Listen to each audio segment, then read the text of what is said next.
IMC दोस्तों, आप सभी का बहुत बहुत स्वागत है कार्यक्रम रोग एवं निदान में। दोस्तों, हम सब अपनी दिनचर्या में एक ही जगह सिमट कर कार्य करने के आदी हो चुके हैं। दफ्तर हो, दुकान हो तो या हो हमारा घर, कहीं भी, या फिर बेशक हम ड्राइव कर रहे हों, हमारा शरीर कई कई घंटों तक एक ही अवस्था में रहता है। नतीजा कंधों से लेकर गर्दन के पिछले हिस्से तक में अकड़न हो जाती है, जो धीरे धीरे तेज दर्द व सूजन का कारण बन जाती है, जिसे सर्वाइकल स्पॉन्डिलोसिस कहते हैं। इसके मुख्य कारण क्या हैं, ये कितना तकलीफदेह व कष्टदायक है और इसके उपचार क्या हैं, इसके बारे में बात करेंगे हमारे एक्सपर्ट डॉक्टर हिमांशु जी से। तो आइए सबसे पहले प्रोग्राम में उनका स्वागत करते हैं। डॉक्टर हिमांशु, प्रोग्राम में आपका बहुत बहुत स्वागत है। Good IMC. गुड आईएमसी जी। डॉक्टर हिमांशु, सबसे पहले तो आपसे यही जानना चाहेंगे कि सर्वाइकल स्पॉन्डिलोसिस आखिर है क्या? गर्दन के पिछले हिस्से में दर्द रहना, वो दर्द में आपकी सिर की मूवमेंट प्रभावित होना जी, चक्कर आना, शोल्डर में दर्द रहना, कुछ केसेस में छाती के साइड भी दर्द आ जाना और गर्दन का जकड़ा हुआ फील होना। किन्हीं केसेस में इस जकड़न का असर हाथों में महसूस होना, हाथों में नंबनेस होना, हाथों में सुनपन होना और दर्द का शोल्डर तक चले जाना, और वो जो जकड़न है वो कई बार हाथों में रेडिएट होना, इसको हम लोग सर्वाइकल स्पॉन्डिलोसिस बोलते हैं। जी। डॉक्टर साहब, सर्वाइकल जो आजकल बहुत आम बीमारी है, मुझे लगता है छोटी उम्र के युवाओं में भी ये बीमारी देखने को मिल रही है, तो इसके लक्षण क्या क्या हैं? कैसे पता चलेगा कि एक पेशेंट को सर्वाइकल स्पॉन्डिलोसिस हो गया है? जी देखिए, अगर कोई व्यक्ति ये कंप्लेन करता है कि जब मैं गर्दन मूव करता हूँ तो मुझे जकड़न फील होती है, मैं फ्रीली अपनी गर्दन नहीं मूव कर पाता, कोई एक पोजीशन पे बहुत दर्द होता है उसको जी, उसकी गर्दन एकदम अकड़ जाती है, हाथों में दर्द आने लगता है, कंधे तक जकड़ जाते हैं, या गर्दन के अगले हिस्से में भी दर्द महसूस होता है, अपनी गर्दन वो फ्रीली ऊपर नीचे साइड दाएं बाएं नहीं मूव कर पाता, तो उस कंडीशन में हमें यह समझ लेना चाहिए कि इस व्यक्ति को सर्वाइकल स्पॉन्डिलोसिस हो चुका है। जी बिल्कुल। और मुझे ऐसा लगता है कि ये बेहद आम भी हो गया है अब। जी, सर्वाइकल होने के मुख्य कारण कौन कौन से हैं? जी, आपने अभी जो कारण वर्ड बोला, ये कारण की वजह से ही आजकल सबसे बड़ी प्रॉब्लम आ चुकी है। जी बिल्कुल। ये इतने लोगों में जो इतनी तेजी से फैल रहा है, इसका जो सबसे बड़ा कारण आजकल है वो हमारी सेडेंटरी लाइफस्टाइल। क्या है कि पहले क्या लोग अपने घरों में ज़्यादा देर नहीं रुकते थे, लोग बाहर जाते थे, खेल कूद करते थे, कोई एक्सरसाइज करते थे, इसकी वजह से हमारा जो कमर का लचीलापन था वो मेंटेन रहता था। अब क्या है, एक पोजीशन पे कोई व्यक्ति मोबाइल देखता हुआ घंटों निकाल सकता है, लैपटॉप देखता हुआ, पिक्चर देखता हुआ, अपनी रीढ़ की हड्डी को विदाउट मूव किए एक ही पोजीशन पे, हमारे एक ही पोजीशन पे गर्दन को, सिर के भार को मेंटेन करने के लिए हमारी गर्दन को बहुत ताकत लगती है, हमारे मसल्स को बहुत काम करना पड़ता है। बिल्कुल। लेकिन अब क्या प्रॉब्लम है कि एक ही पोजीशन पर लगातार बैठे रहने से हमारी गर्दन में जो मसल्स हमारी गर्दन को मेंटेन करती हैं उस पर अत्यधिक भार पड़ जाता है, उस पर अत्यधिक स्ट्रेस पड़ जाता है जी। उस वजह से जो गर्दन का जो सॉफ्ट टिश्यू है, एक सर्वाइकल स्पॉन्डिलोसिस इसलिए बोला जाता है क्योंकि सर्वाइकल में 7 हड्डियां होती हैं, 7 मनके होते हैं, उन एक मनके को दूसरे मनके से अलग करने के लिए सॉफ्ट टिश्यू होता है। तो लगातार एक पोजीशन में बैठने से, कोई स्पोर्ट्स खेलने से, कहीं गिरने से, किसी चोट लगने से, एकदम से कहीं से अब ऊंचाई से गिरने की वजह से, तो वो सॉफ्ट टिश्यू डैमेज हो जाता है जी, या जो हड्डियां हैं वो कमजोर हो जाती हैं, खुर जाती हैं, डिसॉल्व हो जाती हैं। ऐसे केसेस में जो हमारी नाड़ियां हैं, हमारी जो मसल्स हैं, वो एक मनके और दूसरे मनके के बीच में आने की वजह से दब जाती हैं। जो नाड़ियां जब दबती हैं, जब वहां पे प्रेशर पड़ता है नाड़ियों पे, तब वो जो पेन होता है उससे, उस पेन को हम लोग सर्वाइकल स्पॉन्डिलोसिस बोलते हैं। जी, बहुत खूब, बड़ी अच्छी जानकारी आप दे रहे हैं। मुझे लगता है इसका मुख्य कारण हमारा लाइफस्टाइल भी हो गया है। डॉक्टर हिमांशु, सर्वाइकल के पेशेंट को खाने पीने में किन किन चीज़ों का परहेज करना चाहिए और ऐसी कौन सी चीज़ें हैं जो उन्हें अपने खाने में शामिल करनी चाहिए? जरूर। देखिए, आयुर्वेद के अनुसार जो सर्वाइकल स्पॉन्डिलोसिस है ये एक तरह की वातर व्याधि है जी, इसे विश्वाची भी बोला जाता है। तो ये वायु बढ़ने से या वायु कुपित होने की वजह से ये बीमारी होती है। तो जिन लोगों को ये बीमारी हो चुकी है या उसको लगता है कि अगर ये बीमारी हो रही है, तो उन लोगों को ये चाहिए कि वो वायुवर्धक चीज़ें जैसे माँ की दाल, राजमा, कड़ी, दही, अरबी, ऐसी वायुवर्धक चीज़ें जो हमारे शरीर में वायु का उत्कृष्टता से बढ़ाती है जी। उसे हमें जितना हो सके कम लेना चाहिए। इसके अलावा हमें अपने विहार को भी कंट्रोल करना चाहिए।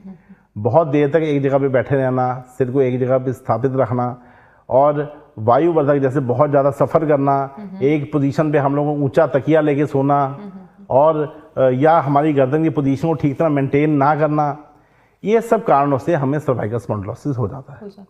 और हमें चाहिए कि अगर सर्वाइकल स्पॉन्डिलोसिस हो रहा है तो वायुवर्धक चीज़ें हम कम कर दें और अपनी गर्दन की पोजीशन को एक सही डायरेक्शन में मेंटेन करें। ना तो बहुत ऊंचा तकिया लें और सर्वदा तकिया ना लें, ऐसा भी ना करें। थोड़ा सा तकिया लें, ऐसा तकिया लें कि हमारी गर्दन ना पीछे की तरफ हो और ना आगे की तरफ झुकता है। इसलिए गर्दन की लचीलापन, जिसको फ्लेक्सिबिलिटी बोलते हैं, वही इसको स्वस्थ रखने में सबसे महत्वपूर्ण है। तो डॉक्टर हिमांशु, ये तो आपने बहुत अच्छी जानकारी दी, क्योंकि परहेज बेहद ज़रूरी है ज़िंदगी में। तो ये बताइए कि यदि कोई इंसान इसे लंबे समय तक अवॉइड करता है, इस बीमारी के बारे में ज़्यादा ध्यान नहीं देता, तो क्या नेगेटिव इफेक्ट हो सकते हैं हमारी हेल्थ में? जी, अगर इस बीमारी के ऊपर जल्दी ध्यान ना दिया जाए जी, तो ये आगे गंभीर समस्याएं पैदा करती है। इवन बैठना भी मुश्किल हो जाता है, लोगों को कॉर्डर लगाने पड़ते हैं, बहुत चक्कर आते हैं, इतना पेन होता है कि दवाई खाने के बाद भी आराम नहीं आता और थोड़ी सी मूवमेंट करने पे भी बहुत ज़्यादा थकावट फील होती है। और बार बार इस गर्दन में दर्द आने की वजह से लोग इतने इरिटेट हो जाते हैं कि अपनी दिनचर्या की जो प्रक्रियाएं हैं उसमें भी वो धीरे धीरे उसको छोड़ना शुरू कर देते हैं।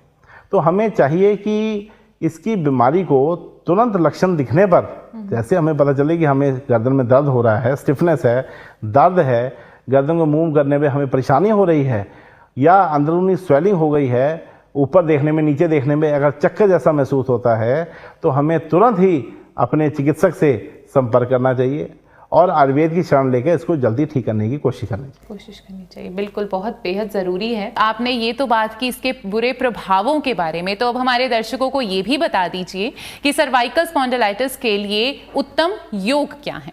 अगर कोई व्यक्ति अपने जीवन से सर्वाइकल स्पॉन्डिलोसिस को पूर्णतः हटाना चाहता है और इस बीमारी से निजात पाना चाहता है, तो उसको दो चीज़ों पे ध्यान देना पड़ेगा, एक आहार पे और एक विहार पे। यानी कि ऐसा भोजन लेना पड़ेगा जिससे बीमारी ठीक हो जाए, ऐसी औषधियों का सेवन करना पड़ेगा जिससे बीमारी ठीक हो जाए और ऐसा आचरण करना पड़ेगा जिससे ये बीमारी दोबारा कभी उसके जीवन में ना आए।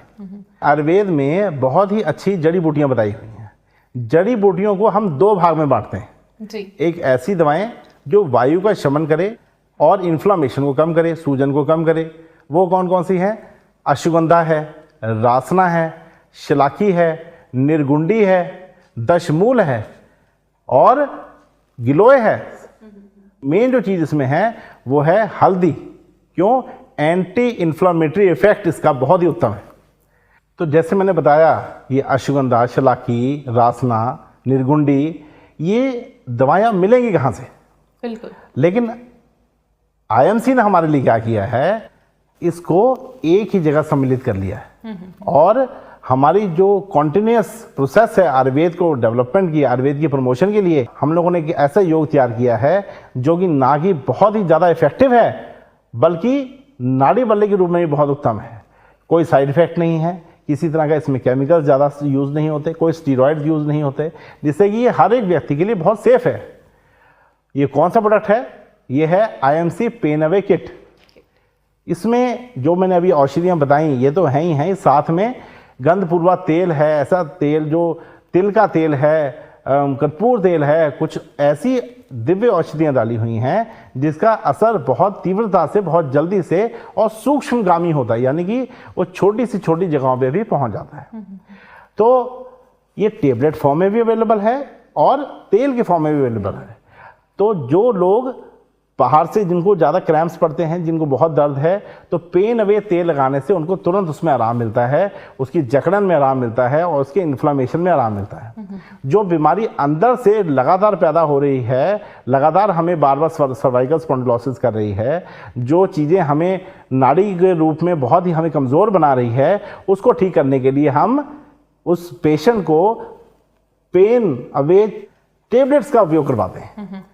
पेन अवे टेबलेट एक उत्तम योग है जिसमें एंटी इन्फ्लामेटरी दवाइयाँ भी हैं, नाड़ी बल्ले दवाइयाँ भी हैं और रसायन के रूप में कई औषधियाँ डाली हुई हैं। तो ये एक ऐसा इफेक्ट देती है कि व्यक्ति कुछ ही दिनों में सिर्फ आराम नहीं, अपने आप को कई गुना ज़्यादा कंफर्टेबल फील करता है।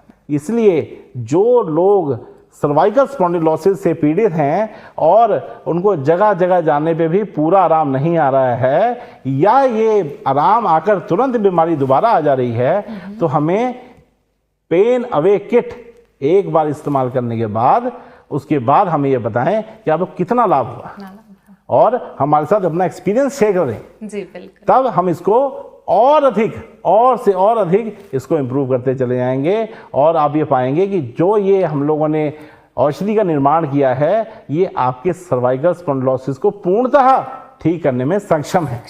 अगर किसी कारण से ये सिर्फ आंशिक लाभ दे, कम लाभ दे, तो हम लोगों ने इसको आगे और ठीक करने के लिए, इस बीमारी को इरेडिकेट करने के लिए, अपनी मसल्स को, नाड़ियों को ताकत देने के लिए हम लोगों ने नाड़ी वाली चीजें भी दी हैं, जैसे माइंड बोल टेबलेट।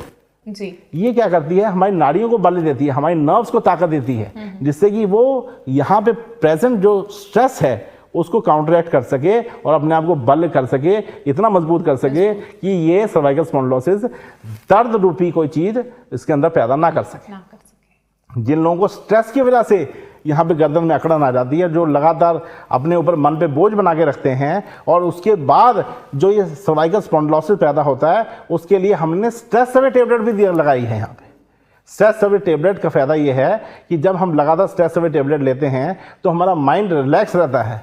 जब माइंड रिलैक्स रहता है तो हमारी जो मसल्स हैं वो भी रिलैक्स हो जाती हैं, और माइंड को रिलैक्स होने से, नर्व्स के रिलैक्स होने से, गर्दन के रिलैक्स होने से, मसल्स के रिलैक्स होने से जो हमारा सर्वाइकल स्पॉन्डिलोसिस है वो तुरंत ठीक होता है और लंबे समय तक ठीक रहता है। आईएमसी ने जो हमारे लिए वरदान तैयार किया है, जो हम डॉक्टर्स ने मिलके एक ऐसी दिव्य औषधि का निर्माण किया है जो हमें लाभ पहुंचा सके, जो हमारे रोग को जल्दी ठीक कर सके, वो आईएमसी किट, जो पेन अवे किट है आईएमसी की, उसका उपयोग करें। जी। जो मैंने खाने पीने की और जो आहार विहार के बारे में बताया है उसको फॉलो करने से जी।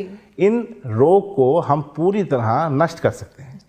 इसलिए अंत में मैं बोलना चाहूँगा, आईएमसी परिवार की तरफ से जो हमारी कोशिश है, उस कोशिश का, उस औषधियों का, उस योगों का आप उपयोग करें और इस बीमारी को दूर भगाएं, और ऐसा दूर भगाएं कि ये बीमारी दोबारा आपके जीवन में कभी कष्ट लेकर ना आ पाए। जी बिल्कुल, बहुत बहुत शुक्रिया डॉक्टर हिमांशु।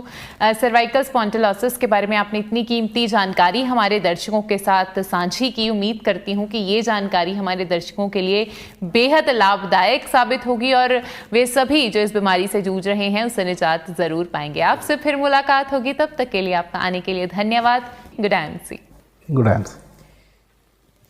दोस्तों, मिलेंगे प्रोग्राम रोग एवं निदान के अगले एपिसोड में। तब तक के लिए मुझे दीजिए अनुमति। और अगर आप स्वास्थ्य संबंधी समस्याओं के बारे में और जानकारी चाहते हैं तो सब्सक्राइब कीजिए हमारे YouTube चैनल आईएमसी बिजनेस को, और आप डाउनलोड कर सकते हैं आईएमसी रेडियो की ऐप अपने एंड्रॉइड फोन पर। तो इंतजार किस बात का, इस रेडियो ऐप से आपको आईएमसी बिजनेस को बढ़ाने में और प्रोडक्ट की जानकारी पाने में बहुत मदद मिलेगी। और आपको हमारा आज का प्रोग्राम कैसा लगा, अपने फीडबैक कमेंट्स के जरिए हमें जरूर बताइए। तब तक के लिए मुझे दीजिए इजाजत। Good MC.